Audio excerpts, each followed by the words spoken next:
ಆದ್ಮೇಲೆ H16ಗೆ ಸ್ವಾಗತ. ನಾನು ನಿಮ್ಮವ MI ಅಥವಾ ಮಲ್ಲಪ್ಪ ಜೋತವರು. ಆದ್ಮೇಲೆ ಇತ್ತೀಚೆಗೆ ನಮ್ಮ ಮೂಡಲಗಿಯಲ್ಲಿ ಕನ್ನಡ ಸಾಹಿತ್ಯ ಪರಿಷತ್ತು ಘಟಕ ಮೂಡಲಗಿ, ಚುಟುಕು ಸಾಹಿತ್ಯ ಪರಿಷತ್ ಮೂಡಲಗಿ ಮತ್ತು ಸ್ನೇಹ ಸಂಕುಲ ಮೂಡಲಗಿ ಇವರ ಸಂಯುಕ್ತ ಆಶ್ರಯದಲ್ಲಿ ಒಂದು ಕಾರ್ಯಕ್ರಮ ನಡೆಯಿತು. ವಿಶೇಷವಾಗಿ ಅತ್ಯಂತ ಬಡ ಕುಟುಂಬದಿಂದ, ಕೃಷಿ ಕುಟುಂಬದಿಂದ ಬೆಳೆದು ಬಂದಂತಹ, ಜೊತೆಗೆ ಏನಾದರೂ ಸಾಧಿಸಲೇಬೇಕು ಅನ್ನೋದು ಹಠದಿಂದ ಮೇಲೆದ್ದ ಡಾಕ್ಟರ್ ಮಹಾದೇವ್ ಜಿಡ್ಡಿಮಣಿಯವರ ಕೃತಿಗಳ ಬಿಡುಗಡೆ ಬಗ್ಗೆ ಒಂದು ಕಾರ್ಯಕ್ರಮ ನಡೀತು. ನಿಜವಾಗಿಯೂ ಈ ವ್ಯಕ್ತಿ ಹಠ ಬಿಡದ ತ್ರಿವಿಕ್ರಮನಂತೆ ಹೋರಾಟ ಮಾಡಿ ಬೆಳೆದು ಬಂದಂಥವರು.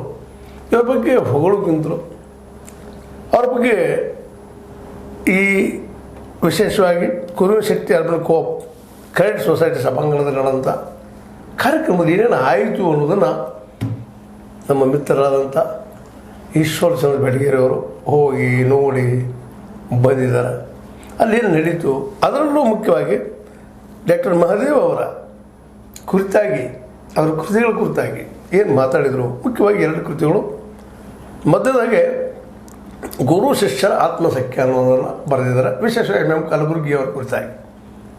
ಇದು ಭಾಳ ಗಂಭೀರವಾಗಿ ಗಮನಿಸಬೇಕಂತ ಮಾತು. ಯಾಕೆಂದರೆ ಡಾಕ್ಟರ್ MM ಕಲಬುರ್ಗಿ ಅವರು ನೀಡಿದಂಥ ಒಂದು ದೊಡ್ಡ ಶಕ್ತಿ ಸತ್ಯ ಹುಡುಕೋದು, ಸತ್ಯ ಹುಡುಕಿ ಹೇಳುವಂಥದ್ದು. ಆ ಸತ್ಯ ಸಾಕ್ಷಾತ್ಕಾರ ಮಾಡಲಿಕ್ಕೆ ಹೋಗ್ಯಾನ ಅವರು ಗುಂಡು ಹೊಡಿಸ್ಕೊಂಡು ಹೋದದ್ದನ್ನು ನಾವು ನೋಡಿದ್ದೀವಿ. ಆ ದುಃಖ ಇವತ್ತಿಗೆ ಮರಲಿಕ್ಕೆ ಆಗ್ತಾಯಿಲ್ಲ. ಅಂಥ ವ್ಯಕ್ತಿಯ ಸಾಮೀಪ್ಯವನ್ನು ಪಡೆದಂತಹ ನಮ್ಮ ಮಹಾದೇವ್ ಅವರು ಅವ್ರ ಕುರಿತಾಗಿ ಏನು ಬರೆದಿದ್ದಾರೆ, ಜೊತೆಗೆ ಇನ್ನೊಂದು ಅವ್ರ ಕೃತಿ ಬರೆದಿದ್ದಾರೆ, ಮಿತ್ರ ಸಂಹಿತ ಅಂದರೆ ಭಾಳ ಅದ್ಭುತವಾದ ಕೃತಿ ಅನ್ನಿಸ್ತಾರೆ ನನಗೆ. ತ್ರಿಪದಿ 3 ಸಾಲಲ್ಲಿ ಹೇಳೋದು, ಸುಮ್ಮನೆ ನೋಡೋಣ ಒಂದು ಪುಸ್ತಕ ಇದರಲ್ಲಿ ಏನದಂತ ನಾ ಪುಟ್ಟತ್ತಿರಿದಾಗ ಮೊದಲು ಸಿಕ್ಕಿದ್ದು ನನಗೆ 3 ಸಾಲು ಸಾಕು. ಅವ್ರು ಏನು ಅನ್ನೋದು, ಅನ್ನ ಆಗಿದ್ರು ಅನ್ನೋದಕ್ಕೆ ಒಂದಗಳು ಸಾಕ್ರಿ, ಇಡೀ ಹಾಕಿ ತಿರುಗಾಡೋದಲ್ಲ. ಆ ನೆಲೆಯಲ್ಲಿ ಕುಲವು ಜನನದಿ ಇಲ್ಲ, ಕುಲವು ಜನನದಿ ಇಲ್ಲ, ಹೊಲೆ ಇರೋದು ಜಗವಿಲ್ಲ, ಹೊಲೆ ಇರೋದು ಜಗವಿಲ್ಲ. ಮಲಿನ ಸುಣ್ಣದ ನೀರು ಹಾಲಲ್ಲ, ಮಲಿನ ಸುಣ್ಣದ ನೀರು ಹಾಲಲ್ಲ, ನಿಜದಲ್ಲಿ ಮಲತಾಯಿ ತಾಯಿ ಎಲ್ಲ ಸನ್ಮಿತ್ರ. ಏನ್ರಿ ಮಾತಿದು, ಹೃದಯಾಂತರಾಳಂತ ಬಂತ ಮಾತು.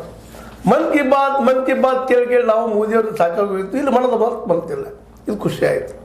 ಆ ನೆಲೆಯಲ್ಲೇ ಇವತ್ತು ನಮ್ಮ ಮಿತ್ರ ಏನು ನೋಡಿದ್ರಲ್ಲೇ ನಮ್ಮ ಸನ್ಮಿತ್ರ ಮಹಾದೇವ್ ಅವರು ಇವ್ರಿಗೆ ಹೆಂಗೆ ಕಂಡ್ರು, ಅಲ್ಲಿ ಬಂದಂಥ ಅತಿಥಿಗಳಿಗೆ ಹೆಂಗೆ ಕಂಡ್ರು. ಯಾಕಂದರೆ ಒಬ್ಬ ವ್ಯಕ್ತಿ ಅವ ಗುರುನೂ ಹೌದು, ಅವ ಶಿಷ್ಯನೂ ಹೌದು, ಮಗನೂ ಹೌದು, ಗಂಡನೂ ಹೌದು, ಅಪ್ಪನೂ ಹೌದು, ಮೊಮ್ಮಗನೂ ಹೌದು. ಎಷ್ಟು ವ್ಯಕ್ತಿತ್ವ ಒಬ್ಬ ವ್ಯಕ್ತಿಗೆ. ಆ ನೆಲೆ ನಮ್ಮ ಮಿತ್ರರು ಈಶ್ವರ ಚಂದ್ರ ಬೆಳಗೇರಿ ಅವರು ಏನೇನು ಅಲ್ಲಿ ನಡೀತೀರಿ ಸರ್, ಮೊದಲನೇದಾಗಿ ಏನು ನಡೀತು ಆ ಸಭೆಯಲ್ಲಿ? ನಮಸ್ಕಾರ ಸರ್. ಗುರುಬ್ರಹ್ಮ ಗುರು ವಿಷ್ಣು ಗುರು ದೇವೋ ಮಹೇಶ್ವರ ಗುರು ಸಾಕ್ಷಾತ್ ಪರಬ್ರಹ್ಮ ಅಂತ ಶ್ರುತಿ ಅದ ಸರ್. ಅಂದ್ರೆ ಗುರುವಿಗೆ ಎಂಥ ಒಂದು ಸ್ಥಾನದ ಅಂತಂದ್ರೆ ಬ್ರಹ್ಮ ವಿಷ್ಣು ಮಹೇಶ್ವರಕ್ಕಿಂತಲೂ ಅಧಿಕ ಯಾರಂತಂದ್ರೆ ಗುರು. ಅಂಥ ಗುರುಗಳು ಯಾರು ಸರ್, ಡಾಕ್ಟರ್ MM ಕಲಬುರ್ಗಿಯವರು. ಇವರು ನಮ್ಮ ಡಾಕ್ಟರ್ ಮಹಾದೇವ್ ಜಡಗಪ್ಪ ಜಿಡ್ಡಿಮಣಿಯವರ ಗುರುಗಳು ಹೌದ್ರಿ. ಮತ್ತು ಅಸಂಖ್ಯಾತ ಶಿಷ್ಯ ಬೆಳವಣಿಗೆ ಹೊಂದಿದಂಥವರು ನಮ್ಮ MM ಕಲಬುರ್ಗಿಯವರು. ಅವರ ನಿಧನಾನಂತರ ಪ್ರತಿಯೊಬ್ಬ ಅವ್ರ ವಿದ್ಯಾರ್ಥಿಗಳಲ್ಲಿ ಏನೋ ಒಂದು ಸ್ಫುರಣ ಆಗಿರಿ ಬೇರೆ ಬೇರೆ ಬೇರೆ ಬೇರೆ ಕೃತಿಗಳು ಬಂದಿದ್ದಾವ್ರಿ. ಹಂಗೆ ನಮ್ಮ ಜಿಡ್ಡಿಮಣಿಯವರ ಮನದ ಒಂದು ವ್ಯಾಕುಲ ರೀ, ಮನಂತರಂಗದ ಅಳಲು ಅವ್ರದ್ದು ಏನಾಯ್ತು ಅಂತಂದರೆ ಈ ಒಂದು ಗುರು ಶಿಷ್ಯರ ಆತ್ಮಸಖ್ಯ ಅನ್ನುವಂಥ ಪುಸ್ತಕ ಬಂದದ್ರಿ. ಅಲ್ಲಿ ಗುರು ಶಿಷ್ಯರ ಒಡನಾಟ, ಅವರ ಅಂತರಂಗದ ಅಳಲು ಯಾವ ರೀತಿ ಮಿಡ್ದದ ಅನ್ನೋದು ರೀ ಅದಾಗ ಚಿತ್ರಣ ಆಗಿದೆ ರೀ. ಆ ಒಂದು ವಿಷಯದ ಕುರಿತು ನಮ್ಮ ಮುಳುವಳಿಗಳಿಗೆ ನೀವು ಹೇಳಿದಂಗ್ರಿ ಈ 3 ಒಂದು ಸಂಸ್ಥೆಗಳ ಒಂದು ಆಶ್ರಯದೊಳಗೆ ನಮ್ಮ ಡಾಕ್ಟರ್ ವಾಯಂ ಯಾಕೊಳ್ಳಿ ಅವ್ರು ಏನು ಹೇಳಿ ಅದನ್ನು ಹೇಳ್ತೇನೆ ಸರ್. ಇಲ್ಲೊಂದು ಮಾತ್ರಿ, ಸಂಶೋಧಕ ತಪ್ಪು ಹೇಳಿರಬಹುದು, ಸುಳ್ಳು ಹೇಳಲಾರ ಅಂಥೇಳಿ ಡಾಕ್ಟರ್ MM ಕಲಬುರ್ಗಿ ಅವರು ಹೇಳಿದಂಥ ಅದರಂಗೆ ಸರ್. ನಮ್ಮ ಜಿಡ್ಡಿಮಣಿಯವ್ರದ್ದು ಹೇಳ್ತಾರೆ, ಕಲೆಗಾಗಿ ಕಲೆಯಲ್ಲ ಅದಕ್ಕಾವ ಬಲೆಯಲ್ಲ, ಕಲೆಯೂತ ಬದುಕಲ್ಲ ನೆಲೆಯನ್ನು ಕಂಡಾಗ ಶಿಲೆ ದೇವರು ತಾನೇ ಸನ್ಮಿತ್ರ ಅಂತ. ಹಿಂಗೆ ಸರ ನಮ್ಮ ಸರ್ವಜ್ಞ ತ್ರಿಪದಿಗಳ ಉಪಾಧಿ ಇಲ್ಲರಿ, ಅದರ ಹಂಗನೇ ಹೇಳ್ತಾರೆ ಇವರು ಸನ್ಮಿತ್ರ ಅನ್ನುವಂಥ ಕಾವ್ಯನಾಮವನ್ನು ಇಟ್ಟುಕೊಂಡ್ರಿ. ನಮ್ಮ ಜಿಡ್ಡಿಮಣಿಯವರು ಸರ ಸುಮಾರು ಒಂದು 500 ಈ ಥರ ಒಂದು ಚುಟುಕು ಕಾವ್ಯಗಳನ್ನು ಬರ್ತಾರೆ ಸರ್. ಇಂಥ ಒಂದು ಕಾವ್ಯಗಳ ರಚನೆ ಒಳಗ್ರಿ ಅವ್ರು ಏನು ಮಾಡ್ತಾರೆ ಸರ್, ಅಲ್ಲಿ ಮೊದಲು ಏನೈತಿ ಈ ಸಾಮಾಜಿಕ ಸ್ಪಂದನ ಮಾಡಿದ್ರೆ ಆಧ್ಯಾತ್ಮಿಕತೆ ಒಲು ಆಗ್ತದೆ. ಇದೀಗ ನೀವು ಇದೇ ಒಂದು ಚಿಟುಕು ಹೇಳಿದ್ರಲ್ರಿ, ಅಂದರೆ ಅದು ಜಾತ್ಯತೀತ ಮನೋಭಾವನೆಯನ್ನು ವ್ಯಕ್ತ ಮಾಡ್ತದೆ ರೀ. ಇಂಥ ಒಂದು ಹೇಳುವಾಗ ಅವ್ರಿಗೆ ರೀ ಏನನ್ನೋ ತಮ್ಮ ಒಳಗಿರ್ತಕ್ಕಂಥ ಒಂದು ಅಳಲನ್ನು ರೀ ಇದ್ರ ಮುಖಾಂತರ ವ್ಯಕ್ತ ಮಾಡ್ಯಾರ. ಆ ಒಂದು ಗುರು ಶಿಷ್ಯರ ಆತ್ಮಸಖ್ಯದ ಕುರಿತು ರೀ ನಮ್ಮ ನಾಡಿನ ಖ್ಯಾತ ವಿಮರ್ಶಕರ ಅಂತ ಡಾಕ್ಟರ್ ವೈ.ಎಂ. ಯಾಕೊಳ್ಳಿ ಅವ್ರು ರೀ, ಸೌದತ್ತಿ ಅವ್ರು ತಮಗೆಲ್ಲ ಗೊತ್ತಂದ್ರಿ. ಅವರು ಏನು ಮಾತಾಡಿದ್ರು ಅಂದ್ರೆ ವಿಶೇಷವಾಗಿ ಈ ಒಂದು ಕನ್ನಡ ನಮ್ಮ ಉಸಿರು ಕನ್ನಡವನ್ನು ಉಳಿಸಬೇಕಂತ ಹೇಳಿದ್ರಿ ಅತಿ ದೊಡ್ಡ ಒಂದು ಪರಂಪರೆ ಹೊಂದಿರುವಂಥ ಡಾಕ್ಟರ್ ಎಂ ಕಲಬುರ್ಗಿ ಅವರು ನೀರು ನೀರಡಿಸಿತ್ತು ಅನ್ನುವಂಥ ಒಂದು ಕೃತಿಯನ್ನು ಇದು ಮಾಡಿದ್ರು. ಮೊದಲು ನೀರು ನೀರಡಿಸಿತ್ತು ನೋಡ್ರಿ ಎಷ್ಟಿದೆ ಅದರಿ. ಹಾಗೇ ಸತ್ಯ ಮಾತು ಆಡುವವ ಶೂಲಕ್ಕೆ ಏರುವ ಅಂತ ಹೇಳಿ, ಶೂಲಕ್ಕೆ ಏರುವ ಮುಂದ್ರಿ ನಾನು ಸಾಯುವುದಿಲ್ಲ ಸತ್ತಂತೆ ಇದ್ದರೆ ಎತ್ತರದ ವಯ್ಯವಯ್ಯ ಅಂತೇಳಿ. ಅಂದ್ರೆ ಸರ್ವಜಯಂಕ ಸರ್, ಸತ್ತಂತೆ ಇದ್ದರೆ ಎತ್ತಣದ ವಯವಯ್ಯ ಕತ್ತೆ ಮಾನವರು ತಿಳಿದಿರೋದು ಇದು ಮಹಾ ತತ್ವದ ನುಡಿ ಅಂದ ಸರ್ವಜ್ಞ ಅಂತೇಳಿ. ಹಂಗೆ ಬಾಳೆ ಬದುಕಿದವರು ಸರ್ ಡಾಕ್ಟರ್ ಎಂ ಕಲಬುರ್ಗಿ ಅವರು. ಯಾವುದಕ್ಕೂ ಹೆದರವರಲ್ಲ ಸರ್. ಹಿಂಗವರು ಸರ್ ನಮ್ಮ ಬೇಂದ್ರೆಯವರು ಒಂದು ಸಖಿ ಗೀತರು ಹೇಳ್ತಾರೆ ಅಂದ್ರೆ ಕಟುಂಬದ ಆಖ್ಯಾನ ಅಂತೇಳಿ ಒಟ್ಟು ಒಂದು ವಿಸ್ಮಯ ಚರಿತ್ರೆ ಸರ್. ಆ ಒಂದೆಲ್ಲ ಸುಮಾರು ಒಂದು 50 ಪುಟಗಳ ವ್ಯಾಪ್ತಿಯೊಳಗೆ ರೀ ಡಾಕ್ಟರ್ ಮಹಾದೇವ್ ಜಿಡ್ಡಿಮನಿಯವರು ಭಾಳ ತಮ್ಮ ಹೃದಯದ ಇದನ್ನೆಲ್ಲ ತುಂಬಿಕೊಂಡಿದ್ದಾರೆ ರೀ ಗುರುಗಳ ಬಗ್ಗೆ. ವಿಶೇಷವಾಗಿ ಹಾಂ ಸರ್, ನಮ್ಮ ಯಾಕೊಳ್ಳಿ ಅವರು ಹಾಂ ಸರ್ ಈ ಒಂದು ಏನವರು ಗುರು ಶಿಷ್ಯರ ಸಖ್ಯದ ಮೇಲೆ ಮಾತಾಡಿದ್ರು, ಆತ್ಮಸಖ್ಯದ ಮೇಲೆ ಯಾವ ವಿಷಯ ಟೆಸ್ಟ್ ಕೊಟ್ಟು ಹೇಳಿದರು? ಒಟ್ಟಾರೆ ಸರ್ ಡಾಕ್ಟರ್ ಎಂ ಕಲಬುರ್ಗಿ ಅವರು ತಮ್ಮ ಶಿಷ್ಯ ವೃಂದದ ಜೋಡಿ ಏನನ್ನು ಒಡನಾಡಿದಾರಲ್ರಿ, ಆಯಾ ವಿದ್ಯಾರ್ಥಿಗಳು ಆಯಾ ಗುರುವಿನ ಜೊತೆಗೆ ಏನು ಬಾಂಧವ್ಯಗಳು ಅಂದದವ್ರಿ, ಅದೇ ರೀತಿ ನಮ್ಮ ಜಿಡ್ಡಿ ಮನೆಯವರು ಏನು ಅವ್ರ ಜೊತೆ ಒಂದು ಇದಿತ್ತು ಅದನ್ನು ಇಲ್ಲಿ ಚಿತ್ರಣ ಆಗಿದೆ ಸರ್. ಇದೊಂದು ವಿಸ್ಮಯ ಚರಿತ್ರೆ. ಡಾಕ್ಟರ್ ಇದು ಹೆಸರೇ ನಮ್ಮ ಎಂ ಕಲಬುರ್ಗಿ ಅವರು ಡಿ.ಎಲ್. ನರಸಿಂಹಾಚಾರ್ಯರು ಬರೆದಂಥ ಒಂದು ಇದಕ್ಕೆ ರೀ ಅವ್ರು ಬರೀ 24 ವಯಸ್ಸಿನಾಗ ಇದ್ದಾಗ ರೀ ಪ್ರೊಫೆಸರ್ ಆಗಿದ್ದಾಗ ಅದಕ್ಕೆ ಅವ್ರು 16 ಪುಟಗಳ ಒಂದು ವಿಮರ್ಶೆ ಬರೆದಿರ್ತಾರೆ ಸರ್. ಅದ್ರ ಬಗ್ಗೆ ಇಲ್ಲಿ ಉಲ್ಲೇಖ ಅದ ರೀ. ಆವಾಗ ರೀ ಇವರು ದೊಡ್ಡ ಇವರು ವಿದ್ವಾಂಸರು ಡಿ.ಎಲ್. ನರಸಿಂಹಾಚಾರ್ಯ ಅವರು ಮೆಚ್ಚಿ ಇವ್ರನ್ನ ಬರೀತಾರೆ ಅವರು. ಅಂದರೆ ನೀ ಸಣ್ಣವಿದ್ರು ಅಡ್ಡಿಲ್ಲಪ್ಪ, ನನ್ನ ಕೃತಿಯ ಬಗ್ಗೆ ಹಿಂಗೆ ವಿಮರ್ಶೆ ಮಾಡಿದ್ವಿ ಅಂತೇಳಿ ಬೆನ್ನು ತಟ್ಟಿ ಪ್ರೋತ್ಸಾಹ ಕೊಡ್ತಾರೆ ಸರ್. ಆ ಎಲ್ಲ ಚರಿತ್ರೆಯಲ್ಲಿ ಬರ್ತಾರೆ ಸರ್. ನಮ್ಮ ಅವರು ಜಿಡ್ಡಿಮಣಿಯವರು ಬರೀತಾರೆ ಸರ್. ಮುಂದೆ ಚೆನ್ನಪ್ಪ ಕಟ್ಟಿ ಅಂತ ಅವರು ಅದು ಜಿಡ್ಡಿಮಣಿಯವರು ಸರ್ ಈ ಔರಂಗನ ಬಗ್ಗೆ ಡಾಕ್ಟರ್ ನರೋಡೆ ಅವ್ರಿ ಮತ್ತು ಚೆನ್ನಪ್ಪ ಕಟ್ಟಿ ಅಂತೇಳಿ ಮತ್ತು ಬಿ ಹಿರೇಮಠ ಅಂತ ಹಿಂಗೆ ಬೇರೆ ಬೇರೆ ಬೇರೆ ಅವರ ಶಿಷ್ಯವಂತ ಅವ್ರು ಬರೆದಿದ್ದಾರೆ ರೀ. ಅದರಂತೆ ಜಿಡ್ಡಿಮಣಿಯವರು ತಮ್ಮ ಒಂದು ಒಡನಾಟವನ್ನು ಬರ್ಕೊಂಡ್ರೆ ಸರ್. ಜಿಡ್ಡಿಮಣಿಯವರು ಯಾವ ವಿಷಯದ ಮೇಲೆ ಆದಷ್ಟು ಒತ್ತು ಕೊಟ್ಟಿದ್ದಾರೆ. ವಿಶೇಷವಾಗಿ ಸರ್ ಡಾಕ್ಟರ್ ಎಂ ಕಲಬುರ್ಗಿ ಅವರ ಶಿಷ್ಯರಾಗಿ ಅವರು ಯಾವ ರೀತಿ ಬಂದರು, ಯಾಕಂದ್ರೆ ಅತ್ಯಂತ ರೀ ಈಗ ಮೂಡಲಗಿ ತಾಲೂಕಿನ ವ್ಯಾಪ್ತಿಯಲ್ಲಿ ಬರ್ತಕ್ಕಂಥ ಸುಣದೋಳಿ ಅನ್ನುವಂಥ ಗ್ರಾಮದೊಳಗೆ ಜನಿಸಿದಂಥ ಜಿಡ್ಡಿಮಣಿಯವ್ರು ರೀ ಅತ್ಯಂತ ಬಡತನದಿಂದ ಕೃಷಿ ಕುಟುಂಬದಲ್ಲಿ ಬಂದವ್ರು ರೀ. ಇವರಿಗೆ ಸುಮಾರು 7, 8, 10ನೇ ಮುಗಿಮಟ್ಟ ರೀ ಏನೋ ಮಾಡಿದ್ರು ರೀ. ನಂತರ ಮುಂದೆ ಸಾಲಿ ಕಲಿಬೇಕಂತ ಆಗಲಿಲ್ಲ. ಅವ್ರ ಅಪ್ಪಾಜಿ ಅವರು ಜಡಗಪ್ಪ ಅಂತೇಳಿ ಇನ್ನೇನು ಸಾಲಿ ಕಲಿ ಬೇಡಪ್ಪ ಕೃಷಿಗೆ ಮಾಡ್ಕೊತ ಹೋಗಂದಾಗ ಸರ್ ಅವ್ರಿಗೆ ಒಬ್ಬರು ಇವರು ಬರ್ತಾರೆ ಸರ್, ಅವರ ಊರಾನವರ ಸರ್ ಹೊಟ್ಟಿಮಳಿ ಅಂತ ಚನ್ನಬಸಪ್ಪ ಹೊಟ್ಟಿಮಳಿ ಅಂತೇಳಿ ಅವ್ರ ಮಗನ ಇವ್ರ ಕ್ಲಾಸ್ಮೇಟ್. ಆದರೆ ಅವ್ರು ಕಲಿಯಾಕ ಬಿಟ್ಬಿಡ್ತಾರೆ, ನಾವು ಒಕ್ಕಲ್ತನ ಮಾಡ್ತಂತ ಬಿಟ್ಬಿಡ್ತಾರೆ. ಇವ್ರು ಎಂತ ಕಲಿಬೇಕಂತ ಹಂಬಲಿದ್ದಾಗ ರೀ ಇವರ ಒಂದು ಕಲಿಕೆಗೆ ಪ್ರೀತಿಯ ನೀರಿರೋದ್ರಿ ಅವ್ರಿಗೆ ವಿದ್ಯಾಭ್ಯಾಸಕ್ಕೆ ಸಹಾಯ ಮಾಡಿದವರು ಅಂದರೆ ನಮ್ಮ ಹೊಟ್ಟಿಹೊಳಿಯವ್ರು ರೀ ಚನ್ನಬಸಪ್ಪ. ಅವರನ್ನು ಇವತ್ತು ಅವರು ಪರ್ಚೇಸ್ ಮಾಡ್ಬೇಕಂತ ಭಾಳ ಖುಷಿ ಐತೆ ರೀ. ಕಾರಣಾಂತರಗಳಿಂದ ಅವ್ರಿಗೆ ಬರ್ಲಿಕ್ಕಾಗಲಿಲ್ಲ ರೀ. ಅದೇ ಸರ್ ಏನೇ ಒಂದು ಕಾರ್ಯ ಆಗಬೇಕಾದ್ರೆ ಹಿಂದೊಬ್ಬರು ಆಸರು ಬೇಕಾಕತ್ತೆ ರೀ. ಈಗಾದರೂ ಸಹಿತ ಒಂದೊಂದು ಹಂತ ಒಳಗೆ ಬಂದರೆ ಅವ್ರು ತಮ್ಮ ಗುರುವನ್ನು ಸ್ಮರಣೆ ಮಾಡಿದ್ದಾರೆ ರೀ. ಯಾಕಂದ್ರೆ ತಮ್ಮ ಪ್ರಾಥಮಿಕ ಶಾಲೆಯಲ್ಲಿ ಹಿಡ್ಕೊಂಡು ಮಾಧ್ಯಮಿಕ ಶಾಲೆ ರೀ, ಅಷ್ಟೇ ಆದರೆ ನಮ್ಮ ಕಾಲೇಜ್ ವಿದ್ಯಾಭ್ಯಾಸ, ಆಮೇಲೆ ಏನು ಬರ್ತಾರೆ ರೀ ನಮ್ಮ ಕರ್ನಾಟಕ ಯೂನಿವರ್ಸಿಟಿ ರೀ, ಅಲ್ಲಿ ಬರ್ತಕ್ಕಂಥ ವಿಶೇಷವಾಗಿ ಅವರಿಗೆ ಆದರ್ಶವನ್ನು ಮಿತ್ರ ಸಂಹಿತ ನಮ್ಮ ಗುಜ್ಗೊಂಡವರು ಸಂಗಮೇಶ್ ಗುಜ್ಗೊಂಡವ್ರು ಮಾತಾಡಿದ್ದಾರೆ. ಅವ್ರು ಏನನ್ನ ಈ ಕೃತಿಯಲ್ಲಿ ವಿಶೇಷವಾಗಿ ಕಂಡ್ರು? ಮಿತ್ರ ಸಂಹಿತ ಸರ್, ಮಿತ್ರ ಸಂಹಿತದೊಳಗೆ ರೀ ವಿಶೇಷವಾಗಿ ಅವರು ಅಲ್ಲಿ ಬರ್ತಕ್ಕಂಥ ತ್ರಿಪದಿಗಳ ಕುರಿತು ಮಾತಾಡಿದ್ರು ಸರ್. ಆಮೇಲೆ ಸಾಮಾಜಿಕ ವಿಷಯಗಳ ಕುರಿತು ಬಂದಂಥ ತ್ರಿಪದಿಗಳು ರೀ ಮುಂದೆ ಬರಬರ್ತಾ ಹೇಳ್ತಾರೆ ಅವರು ಆಧ್ಯಾತ್ಮದ ಕಡೆ ಒಲವಾಗ್ತಾರೆ. ಆಧ್ಯಾತ್ಮದಲ್ಲಿ ರೀ ಈ ಹೆಂಗೆ ಸರ್ ಈ ಕೆಲವೊಂದು ಆಧ್ಯಾತ್ಮವಾದಿಗಳು ಹೆಂಗೆ ಹೇಳ್ತಾರೆ ಸರ್, ಚಿಂತಕರು ಹೆಂಗೆ ಇರ್ತಾರೆ ಹಂಗೆ ಇವ್ರಿಗೆ ಮನಸ್ಥಿತಿ ಏನಾಗೈತೆ ಅಂದ್ರೆ ಆ ಕಡೆ ಒಲವಾಗ್ಯದ ರೀ. ಅಂದ್ರೆ ಅಲ್ಲಿ ಆಧ್ಯಾತ್ಮದ ಮೂಲಕವಾಗಿ ಸ್ವರೂಪದ ಬಗ್ಗೆ ವ್ಯವಸ್ಥೆ ಆಗತ್ತೆ. ಅವರು ಕೆಲವೊಂದು ಏನು ನೋಡ್ಬೇಕಾದ್ರೆ ಅರಿವನ್ನು ಪಡೆದು ಸತ್ಪದಿ ರೂಪದಲ್ಲಿ ಕಟ್ಟಿದ ಮನೆಗಳು ಬೀಳುವಂಥದ್ದಲ್ಲಿ ನೆಟ್ಟಿಗೆ ಬೆಳೆಸುವ ಹಿಟ್ಟಿಗೆ ಆತ ಅಂತ ರವಿತೇಜ ಅಂತ ಒಂದು ಬರ್ತಾರೆ ರೀ. ಅಂದ್ರೆ ಇಲ್ಲಿ ಷಟ್ಪದಿಗಳನ್ನು ಉಪಯೋಗ ಮಾಡಿಕೊಂಡ್ರಿ ಅವರು ಇದನ್ನು ಕೆಲವೊಂದು ಕೃತಿಗಳನ್ನು ಬರ್ತಾರೆ. ಅಂದರೆ ಸಣ್ಣ ಸಣ್ಣ ಚುಟುಗಳನ್ನು ಬರ್ತಾರೆ ರೀ. ಆತ್ಮದ ಜ್ಯೋತಿಯನ್ನು ಪ್ರೀತಿಯರಿಯವರೆಡೆ ಅವರಿಗೆ ಸೂತಕಗಳಿಲ್ಲ ಪಂಚಮಹಾ ಸರ್ವಜ್ಞ ಆಗಿದ್ದಂಗೆ ರೀ ಇವ್ರು ತಮ್ಮ ಚುಟುಗಳನ್ನು ಬರ್ಕೋತಾರೆ. ಇಲ್ಲಿ ಜಾತ್ಯತೀತತೆಯನ್ನು ಬೆತ್ತುತ್ತಾರೆ ರೀ. ಲೌಕಿಕ ಚಿಂತನೆಗಳಿಂದ ರೀ ಮನ ಪರಿವರ್ತನೆ ಮಾಡುವಂಥ ಕಾರ್ಯವನ್ನು ಮಾಡ್ತಾರೆ. ಪೂರ್ಣತ್ವದ ಬಗ್ಗೆ ಹೇಳ್ತಾರೆ. ಲೌಕಿಕ ಮತ್ತು ಅಲೌಕಿಕದ ಬಗ್ಗೆ ಪ್ರತಿಪಾದನೆ ಮಾಡ್ತಾರೆ. ಮುಂದೆ ಲೌಕಿಕ ಗುರು ಹೆಂಗಿರ್ತಾನೆ ಒಂದು ಆಧ್ಯಾತ್ಮಿಕ ಅಲೌಕಿಕ ಗುರು ಹೆಂಗದ ಪ್ರಚಾರ ಮಾಡ್ತಾನೆ. ಬಟ್ ಬದುಕುತ್ತಿದ್ದುವಂಥ ಕಾರ್ಯಗಳನ್ನು ಮಾಡ್ಕೋತ ಹೋಗ್ತಾರೆ. ಇಲ್ಲಿ ಜೊತೆಗೆ ಏನಕ್ಕದ ಸರ್ ಅವರು ಕಾಯಕದ ಬಗ್ಗೆ ಹೇಳ್ತಾರೆ. ಯಾಕೆ ಕಾಯಕದ ಅದು ಇರಲಿಲ್ಲ ಅಂದ್ರೆ ಬದುಕನೇ ಇಲ್ಲ. ಅದಕ್ಕೆ ಕೃಷಿಯ ಬಗ್ಗೆ ರೀ, ಕಾಯಕದ ಬಗ್ಗೆ, ಕಾಂಚಾಣದ ಬಗ್ಗೆ, ಮುಂದೆ ಕಾರ್ಯಸಿದ್ಧಿಯ ಬಗ್ಗೆ, ದಾಂಪತ್ಯದ ಬಗ್ಗೆ ರೀ ಹಿಂದೆ ಹಿಂಗೆ ಹಲವು ವಿಷಯಗಳ ಬಗ್ಗೆ ಬರ್ತಾರೆ. ಮುಂದೆ ಜೊತೆಗೆ ಸರ್ ಆಮೇಲೆ ಮರಣದ ಬಗ್ಗೆ ಹೇಳ್ತಾರೆ ರೀ. ಮರಣವೇ ಮಹಾನವಮಿ ಅನ್ನುವಂಥ ಒಂದು ಉಕ್ತಿ ಅದ ರೀ. ಶರಣರಿಗೆ ಅಂತ ಮರಣವೇ ಮಹಾನವಮಿ ಅಂತ. ಅಲ್ಲಿ ಇಲ್ಲಿ ನಾವು ಸಾವಿಗೆ ಹೆದರಬಾರ್ದು ಅಂತೇಳಿ DVಜಿಯವರು ಅದನ್ನ ಹೇಳ್ತಾರೆ ಸರ್. ಮೃತ್ಯುಂ ಭಯವೇಕೆ ಲೋಕಾಂತರ ಕಯು ಮಿತ್ರನಾಥಂ ಚಿತ್ರ ಹೊಸದಿರುಪದಲ್ಲಿ ಎತ್ತಲೆಂಬಯುವುದು ಸತ್ರ ಹೊಸದು ನಡೆ ಮಂಕುತಿಮ್ಮ ಅಂತ ಹೇಳಿದ್ರಿ. ಸುಮಾರು ಒಂದು 500 ತ್ರಿಪದಿಗಳು ಸರ್.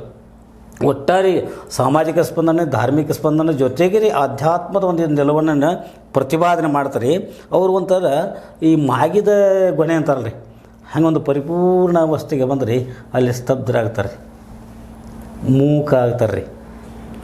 ಅಂದ್ರೆ ಹಾಂ ರೀ ಇಲ್ಲ ಇನ್ನೊಂದು ಅವರ ತ್ರಿಪದಿ ಹೇಳ್ಬೇಕಾಗುತ್ತಿಲ್ಲ ನಿದ್ದೆ ಮೇಲೆ ಹೇಳುವಂಥದ್ದು. ಯಾಕೆ ನಿದ್ದೆ ಕುರಿತಾಗೆ ನಮ್ಮ ಶಿವರಾಮ್ ಕಾರಂತ ಮಕ್ಕಳು ಹೇಳ್ತಾರೆ. ಸರ್ ಏನಂದ್ರೆ ನಿದ್ದೆ ಅಂದ್ರೆ ಏನಪ್ಪಾ ಅಂದ್ರೆ ಸತ್ತು ಹುಟ್ಟಿದಂಗ. ಹೌದ್ರಿ, 100ಕ್ಕೆ 100 ಆ ಮಾತನ್ನು ಹೇಳ್ತಾರೆ. ಆ ನೆಲೆಯಲ್ಲಿ ನಮ್ಮ ಈ ಮಿತ್ರರು ವಿಶೇಷವಾಗಿ ನಮ್ಮ ಮಹಾದೇವ್ ಅವರು ಒಂದು ಮಾತನ್ನು ಹೇಳ್ತಾ ಇದ್ದಾರಲ್ಲ, ನಿದ್ದೆ ಅನ್ನುವಾಗ ನಿದ್ದೆ ತಾನೆಲ್ಲಿತ್ತೋ ಎಲ್ಲಿತ್ತೋ ಗೊತ್ತಿಲ್ಲ ನನಗೆ. ಎಲ್ಲಿತ್ತು ಕದ್ದನ್ನ ಹಿಡಿದಿತ್ತು. ಹೌದೌದು, ಎಷ್ಟು ಫೋರ್ಸ್ಫುಲ್ ಹೇಳಿದ್ರು. ಕದ್ದನ್ನ ಹಿಡಿದು ಫಲ ಬಳಸುವ ಎಷ್ಟು ಫೋರ್ಸ್ ಅದ. ಕದ್ದನ್ನ ಹಿಡಿದಿತ್ತು, ಸದ್ದು ಮಾಡದೆ ಸರಿದು ಹೋಗಿತ್ತು. ಕರೆಕ್ಟ್. ಸದ್ದ ಮಾಡಂಗಿಲ್ಲ, ಗಪ್ಪ ಸರಿದು ನಾನಾಗ ಎದ್ದು ನೋಡಲು ಮಾಯ, ಎದ್ದು ನೋಡಿದ್ರು ಮಾಯ ಎಲ್ಲಿದೆ ಆದ್ರೆ ಹಿಡಿದಿತ್ತು. ಎಷ್ಟು ಅದ್ಭುತವಾದ ಮಾತು ಸರ್. ನಿದ್ರೆ ಅಂತಂದ್ರೆ ಸರ್ ಇದು ನಿಜವಾಗಿಯೂ ತಮ್ಮದ ಅನ್ನು ಮಾಡ್ಕೊಂಡು ಒಂದು ಸ್ವರೂಪದ ಉಳಿ ಅದು. ಇವರು ಅದಕ್ಕೆ ಬರ್ತಾರೆ ಸರ್. ಈಗ ಸ್ವರೂಪದ ಉಳಿ ಅಲ್ಲಿ ಏನೈತೆ ಅಂದ್ರೆ ನಿದ್ರೊಳಗೆ ರೀ ಕೇವಲ ಆನಂದ ಐತಿ. ಆನಂದವನ್ನು ಬಿಟ್ಟರೆ ಏನಿಲ್ಲ, ನಿಮಗೆ ನಿದ್ದೆ ಹತ್ತಿದ್ದು ಗೊತ್ತಾಗೋಲ್ಲ, ಯಾತ್ರೆ ಆದದ್ದು ಅದು ನಿಜವಾದ ನಿಮ್ಮ ಸ್ಥಿತಿ ಅಂತಂದ್ರೆ ನಿದ್ರಾವಸ್ಥೆ ರೀ. ಈಗ ಹಾಂ ರೀ, ನಮ್ಮ ಕೃತಿಗಳ ಬಗ್ಗೆ ಆಯಿತು, ಇವರ ಸಲುವಾಗಿ ಇವರ ಪರವಾಗಿ ಇನ್ನೊಂದಿಷ್ಟು ಯಾರು ಏನು ಮಾತಾಡಿದೆ ಸರ್ ಇದ್ರಿ ಸರ್? ವಿಶೇಷವಾಗಿ ಸರ್ ಮುಖ್ಯ ಅತಿಥಿಗಳಿಗೆ ಡಾಕ್ಟರ್ YM ಯಾಕೊಳ್ಳಿ ಅವರು ಮಾತಾಡಿದಾರೆ ಮಿತ್ರ ಇದು ಬಗ್ಗೆ ರೀ, ಗುರು ಶಿಷ್ಯರ ಆತ್ಮಸಕ್ಕೆ. ಆಮೇಲೆ ಪ್ರೊಫೆಸರ್ ಗುಜುಗೊಂಡವರು ಮಿತ್ರ ಸಂಹಿತ ಬಗ್ಗೆ ಮಾತಾಡಿದಾರೆ, ಕೃತಿಗಳ ಬಗ್ಗೆ. ಆಮೇಲೆ ಸರ್ ವಿಶೇಷ ನೋಡಿ ಸರ್, ಯಾವುದಕ್ಕಾದರೂ ಒಂದೊಂದು ಯೋಗ ಅಂದಾಗ ಕಾರ್ಯಕ್ರಮ ಒಂದು ಉದ್ಘಾಟನೆಯನ್ನು ಮಾಡಬೇಕಂದ್ರೆ ನಮ್ಮ ಬಾಲಚಂದ್ರ ಜಾರಕಿಹೊಳಿ ಬರಬೇಕಾಗಿತ್ತು ರೀ. ಅವ್ರು ಬರೋಕ್ಕಾಗಲಿಲ್ಲ ಅಂದರೆ ಅವರ ಚಿರಂಜೀವಿ ಅವ್ರ ಮಗ ರೀ ಸರ್ವೋತ್ತಮ ಅಂತ ಹೇಳಿ ಬಂದ್ರಿ.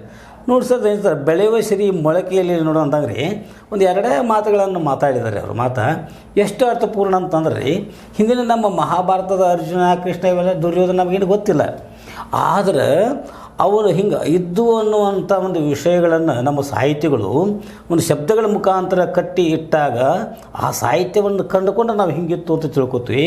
ಅದಕ್ಕೆ ಸಾಹಿತ್ಯಗಳು ಮಾಡುವಂಥ ಕಾರ್ಯ ಶ್ರೇಷ್ಠ ಅಂತೇಳಿ ಮಾತಾಡಿದ್ರಿ. ಅವರ ಮಾತುಗಳು ಭಾಳ ಮೆಚ್ಚುಗೆ ಆದರು. ಜೊತೆಗೆ ಸರ್ ನಮ್ಮೆಲ್ಲರಿಗೂ ಹಿರಿಯರ ಅಂತ ನಮ್ಮ ಈ ಭಾಗದ ಹಿರಿಯ ಸಾಹಿತ್ಯ ಅಂತ ಪ್ರೊಫೆಸರ್ ಚಂದ್ರಶೇಖರ್ ಅಕ್ಕಿ ಅವರು ಭಾಳ ಭಾವಪೂರ್ಣವಾಗಿ ಮಾತಾಡಿ ಸರ್. ಅವರು ಡಾಕ್ಟರ್ MM ಕಲಬುರ್ಗಿ ಅವ್ರ ಶಿಷ್ಯರು ಹೌದ್ರಿ, ಜೊತೆಗೆ ಇವರೆಲ್ಲ ನಮ್ಮ ಜಿಡ್ಡಿ ಮನೆಯವರಿಗೆ ಕಲಿಸಿದ ಗುರುಗಳು ಹೌದು ರೀ. ಹೀಗಾಗಿ ಅವರೇ ಸರ್ ಎರಡಕ್ಕೂ ಒಂದು ಲಿಂಕ್ ಇಟ್ಕೊಂಡು ಮಾತಾಡಿದ್ರಿ. ಕಲಬುರ್ಗಿ ಅವ್ರ ಬಗ್ಗೆನೂ ಅರ್ಥಪೂರ್ಣವಾಗಿ ಮಾತಾಡಿದ್ರು. ಅದು ಮುಖ್ಯ ಅಂದ್ರೆ ಸರ್ ಈ ಒಂದು ಶಿಷ್ಯವರ್ಗ ಏನದಾರಲ್ಲ ಸರ್, ಅಂತ ಜಡ್ಡಿ ಮನೆಯವ್ರ ಒಂದು ಶಿಷ್ಯವರ್ಗದಂದ್ರೆ ಶಿಕ್ಷಕರಾದವರಿಗೆ ಸಾವಿಲ್ಲ ಅಂತ ಮಾತು ಬಂತ್ರಿ. ಶಿಕ್ಷಕರು ತಮ್ಮ ಶಿಷ್ಯನ ಹೃದಯದೊಳಗೆ ಯಾವಾಗಲೂ ಇರ್ತಾನೆ. ಹೀಗಾಗಿ ಅವಾಗ ಸಾವಿಲ್ಲ, ವಿದ್ಯಾರ್ಥಿಗಳ ಹೊಟ್ಟೆಯಲ್ಲಿ ಹುಡ್ತಾನ ಅನ್ನೋವಂಥ ಮಾತನ್ನು ಪ್ರತಿಪಾದನೆ ಮಾಡಿದ್ರು ಭಾಳಷ್ಟು ಇರ್ತಾರೆ. ಮತ್ತು ಬೇರೆ ಬೇರೆ ಬೇರೆ ಬೇರೆ ಕಳ್ಕೊಂಡು ಸರಿ ವಿದ್ವಾಂಸ ಬಂದಿದ್ದರು, ಅವರೆಲ್ಲರೂ ಕೂಡ ಮಾತಾಡಿರ್ತಾರೆ. ಪ್ರೊಫೆಸರ್ಸ್ ಬೇರೆ ಬೇರೆ ಬಂದಿದ್ದರು. ಮತ್ತು ಮಾರುತಿ ದಾಸಣ್ಣವ್ರು ಅಂತೇಳಿ ಅವರು ಬಂದಿದ್ದಾರೆ ಸರ್. ಹಾಗೆಯೇ ಸರ್ ನಮ್ಮ ಸುರೇಶ್ ಲಂಕಪ್ಪನವ್ರು ಭಾಳಷ್ಟು ಜನ ಮಾತಾಡಿದ್ದಾರೆ ಸರ್. ಅದ್ರಾಗ ಎಲ್ಲರೂ ಒಂದು ಡ್ರಾಮೆ ಅವರು, ಆಮೇಲೆ ಸರ್ ಅವರ ಒಂದು ಅಭಿಮಾನಿ ಬಳಗ ಭಾಳ ಇತ್ತು ಸರ್. ವಿಶೇಷವಾಗಿ ಆ ಒಂದು ಕಾರ್ಯಕ್ರಮ ಅಧ್ಯಕ್ಷ ಅಂತ ಶ್ರೀ ಸುಭಾಷ್ ಬೆಳಕೂಡು ಅಂತೇಳಿ ಅವರು ಕುರುಲ್ ಶೆಟ್ಟಿ ಆ ಒಂದು ಬ್ಯಾಂಕಿನ ಒಂದು ಅವರು ಅಧ್ಯಕ್ಷರಿ, ಅವರ ಒಂದು ಭಾಳ ಚಂದ ಮಾತಾಡಿದ್ದಾರೆ ಸರ್. ಅದ್ರ ಜೊತೆಗೆ ಆಶ್ರಯದಾತರವ್ರಿ. ಹೀಗಾಗಿ ಎಲ್ಲ ಒಂದು ಅರ್ಥಪೂರ್ಣವಾದಂಥ ಒಂದು ಮಾತುಗಳು ಕೇಳಿ ಬಂದು ರೀ. ಆಮೇಲೆ ಪ್ರೀತಿಯಿಂದ ಎಲ್ಲರೂ ಒಂದು ಸನ್ಮಾನ ಮಾಡಿದ್ರು ರೀ. ಅದಕ್ಕೆ ಸನ್ಮಾನಕ್ಕೆ ಉತ್ತರವಾಗಿ ರೀ ನಮ್ಮ ಡಾಕ್ಟರ್ ಮಹಾದೇವ್ ಜಿಡ್ಡಿಮಣಿಯವರು ತಮ್ಮ ಬದುಕಿನ ಚಿತ್ರಣವನ್ನು ಹೇಳುವಾಗ ರೀ ಸ್ವಲ್ಪ ಎಲ್ಲರಿಗೂ ಸ್ವಲ್ಪ ಅಂತರಂಗ ಇದೆ. ಯಾಕಂದರೆ ಒಂದು ಸಾಮಾನ್ಯ ಕೃಷಿ ಕುಟುಂಬದಿಂದ ಬಂದಂಥ ಒಬ್ಬ ವ್ಯಕ್ತಿ ರೀ ಆ ಒಂದು ಈ ಜಿಡ್ಡನ್ನು ಹೊರಗೆ ತೆಗೆದ್ರಿ. ಅವರ ಹೆಸರು ಜಿಡ್ಡಿಮಣಿ ಬೆಡಂಗಿಲ್ಲರು. ಅವರು ಬರೆದಂಥ ಕೆಲವೊಂದು ಕೃತಿಗಳು ಕೂಡ ರೀ ಅಷ್ಟೇ ರೀ ಅರ್ಥಪೂರ್ಣವಾಗಿ ಮೂಡಿ ಬಂದದವ ರೀ. ಈಗ ನೋಡಿರಿ ನೀವೇ ಎರಡು ಓದಿದ್ರಲ್ರಿ ಮಿತ್ರ ಸಂಹಿತೆಗಳನ್ನ ಕೂಡ ಹಂಗೆ ಅವ್ರು ಏನೇ ಬರಿಬೇಕಾದ್ರೆ ಗಟ್ಟಿ ಬರೀತಾರೆ ರೀ. ಮತ್ತು ನಿರ್ಬಿಡೆ ವ್ಯಕ್ತಿ ರೀ ನಿಮ್ಮಂಗೆ ಅಂಥ ಮನುಷ್ಯ ರೀ. ಇವತ್ತು ರೀ ಸರ್ ಒಟ್ಟು ಸಾಮಾಜಿಕ ನ್ಯೂನತೆಗಳನ್ನು ತಿದ್ದಬೇಕು. ಲೋಕ ಹಂಗೆ ಇರಲಿ, ನಾವೇನು ಹೇಳಬೇಕಾದದ್ದನ್ನು ಒಂದು ಪ್ರತಿಪಾದನೆ ಮಾಡಬೇಕು ಅನ್ನೋಂಥ ನಿಲುವನ್ನು ಹೊಂದಿರೋರು. ಭಾಳ ಅರ್ಥಪೂರ್ಣವಂಥ ಒಂದು ಕಾರ್ಯಕ್ರಮ ಆಯ್ತು ರೀ. ಅಡ್ಡಿಲ್ಲ. ಆದಮೇಲೆ ಇಲ್ಲಿವರೆಗೆ ಡಾಕ್ಟರ್ ಮಹಾದೇವ್ ಜಡಗಪ್ಪ ಜಿಡ್ಡಿಮಣಿ ಅವ್ರ ಸುಂದೋಳೆಯವರು ರೀ ಸುಂದೋಳೆಯವರು ಅವ್ರ ಕೃತಿ ಬಗ್ಗೆ ಅವ್ರು ಏನು ವಿಶ್ಲೇಷಣೆ ನಡೀತು ಅಲ್ಲಿ ನಡೀತು ಎಲ್ಲ ಮಾತಾಡಿದ್ರು. ಈ ಮೂಲಕ ಇನ್ನೊಮ್ಮೆ ನಾವು ತಮ್ಮಲ್ಲಿ ಕೇಳ್ಕೊಳ್ಳೋದಿಷ್ಟ, ಮೂಡಲ್ಗಿ ಬಾಗಿರ್ಬೋದು, ಗೋಕಾಕ್ ಬಾಗಿರ್ಬೋದು, ಇನ್ನುಳಿದ ಯಾವುದೇ ಭಾಗದಲ್ಲಿ ಇರ್ಬೋದು, ಅಲ್ಲಿಯ ಸಾಹಿತಿಗಳು ಸಾಹಿತ್ಯ ಕಾರ್ಯಕ್ರಮಗಳಾದ್ರೆ ಅವುಗಳ ಫೋಟೋ ಜೊತೆಗೆ ಒಬ್ಬರು ಯಾರಾದರೂ ಬಂದು ಅದ್ರ ಬಗ್ಗೆ ವಿಶ್ಲೇಷಣೆ ಮಾಡಿದ್ರೆ ಅವ್ರ ಬಗ್ಗೆ ನಾವು ಇಲ್ಲೇ ತಿಳಿಸುವಂಥ ಪ್ರಯತ್ನ ಮಾಡ್ತೀವಿ. ಯಾಕಂದ್ರೆ ಕಲಾಕಾರರು ಸಾಹಿತಿಗಳಿಗೆ ವಿಶೇಷವಾಗಿ ಏನಪ್ಪ ಅಂದ್ರೆ ಒಂದಿಷ್ಟು ಅವರ ಕೃತಿಗಳ ಬಗ್ಗೆ ಪರಿಚಯ ಆದಷ್ಟು ಜನರಲ್ಲಿ ಓದುವಂಥ ಅಭಿರುಚಿ ಹುಟ್ಟಿಸ್ಬೇಕನ್ನೋಂಥ ದೃಷ್ಟಿ ಇಟ್ಕೊಂಡು ಇವು ಕಾರ್ಯಕ್ರಮ ಮೆಡ್ನದ್ದು ಹಾಕ್ತಾ ಇರ್ತೀವಿ. ಆ ದಿಶೆಯಲ್ಲಿ ನಮ್ಮ ಈಶ್ವರಚಂದ್ರ ಬೆಟಗೇರಿ ಅವರಾಗಿರ್ಬೋದು, ಕಾಕಡೆಯವರಂಥವ್ರಾಗಿರ್ಬೋದು, ನಮ್ಮ ಜಯಾನಂದ್ ಮಾದರ್ ಅಂಥವ್ರಾಗಿರ್ಬೋದು, ಇವೆಲ್ಲರೂ ಬಂದಿಲ್ಲೇ ತಮ್ಮ ಅಲ್ಲಿ ನಡೆದಂಥ ಕಾರ್ಯಕ್ರಮ ಬಗ್ಗೆ ವಿಶ್ಲೇಷಣೆ ಮಾಡ್ತಾ ಇರ್ತಾರೆ, ಹೇಳ್ತಾ ಇರ್ತಾರೆ. ಇನ್ನೂ ಅನೇಕ ಸಂಘಟನೆಗಳಿದ್ದಾರೆ. ಅವರು ಏನಿಲ್ಲ ನಮಗೆ ಮಾಡಬೇಕಾಗಿದ್ದಿಷ್ಟ ಅಲ್ಲೇ ಫೋಟೋಸ್ ತೊಗೊಂಡು ಒಬ್ಬರು ಯಾರಾದರೂ ಮಾತಿನ ಬಗ್ಗೆ ವಿಶ್ಲೇಷಣೆ ಬಗ್ಗೆ ತಿಳುವಳಿಕಿದ್ದಂಥ ವ್ಯಕ್ತಿನ ಕಳಿಸಿದ್ರೆ ನಮ್ಮ ಹೇ ಸೀತಾರಾಮ್ ಆಫೀಸಿಗೆ ಅವ್ರ ಕಾರ್ಯಕ್ರಮನ ಕನ್ನಡದ ಕಾರ್ಯಕ್ರಮ ಬಗ್ಗೆ ನಾವು ಇಡೀ ಜನರಿಗೆ ತಿಳಿಸುವಂಥ ಪ್ರಯತ್ನ ಮಾಡ್ತಾ ಇರ್ತೀವಿ. ಲಕ್ಷಗಳಲ್ಲಿ ವ್ಯೂಸ್ಗಳು ಬರ್ತಾ ಇದ್ದಾವೆ, ಜನ ನೋಡ್ತಾ ಇದ್ದಾರೆ. ನೀವು ಅಷ್ಟು ಕಳಿಸಿ ನಿಮ್ಮ ವಿಚಾರಗಳನ್ನ ಹಬ್ಬಿಸುವಂಥ ಕೆಲಸ ಮಾಡಿರಿ. ಜೊತೆಗೆ ಸತ್ಯ ಹೇಳುವಂಥ ಕೆಲಸ ನೀವು ಮಾಡ್ತಾ ಇರ್ತೀರಿ. ಅದನ್ನು ಒಂದು ಜನರಿಗೆ ಮುಟ್ಟಿಸುವಂಥ ಒಂದು ಸಣ್ಣ ಅಳಿಲು ಸೇವೆ ನಾವು ಮಾಡೋ ಪ್ರಯತ್ನ ಮಾಡ್ತಾ ಇದ್ವಿ. ನಿಮ್ಮೆಲ್ಲರ ಸಹಾಯ ಸಹಕಾರ ಇರಲಿ ಅಂತ ಹೇಳ್ತಾ, ಇದು H16 ನೋಡ್ತಾ ಇರಿ, ಕಾಮೆಂಟ್ ಮಾಡ್ತಾ ಇರಿ, ಸಬ್ಸ್ಕ್ರೈಬ್ ಆಗ್ತಾಯಿರಿ ಅಂತ ಹೇಳ್ತಾ H16 ನ್ಯೂಸ್ ಅರ್ಥಾತ್ ಹೇ ಸೀತಾರಾಮ್ ಸತ್ಯದ ಕೈಗಂಡಿ ವಂದನೆಗಳು.